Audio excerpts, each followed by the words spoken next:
Hey everyone, Technomentary with a video for you guys. In today's video, I'm going to show you how to turn off your iPhone 14 Pro Max in a few different ways. So let's get started. Now first, and the simplest way, it's going to be using your volume up and the side button at the same time. You press and hold onto these two buttons simultaneously for about a few seconds, and a menu like this will pop up where you can just slide to power off. So that's going to be method number one. Method number two is your buttons aren't working. Simply just hop over to your settings, go to general, and if you scroll down here, there's an option that says shutdown, which if you click on it, the same exact process will come up where you can just simply slide to power off as well. And another method you can use, it's going to be using Siri. Siri can also help you turn off your iPhone. Simply issue a command if you have Siri enabled like this: hey Siri, turn off my iPhone. Just to confirm. Yes.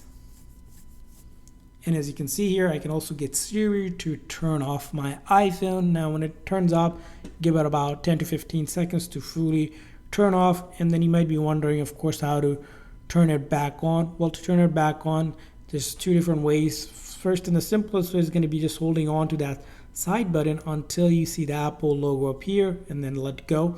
Now, if that didn't work for you, another way to do it is if the phone is already turned off, if you connect it to a charger, it'll also go ahead and turn back the phone by automatically powering it back on, and your phone will be turned on. And that's how you turn off and on your iPhone 14 Pro Max. I hope this video was helpful. If so, please do consider a like and subscribe button for more tips, tricks, and giveaways on our channel. We'll see you guys next time.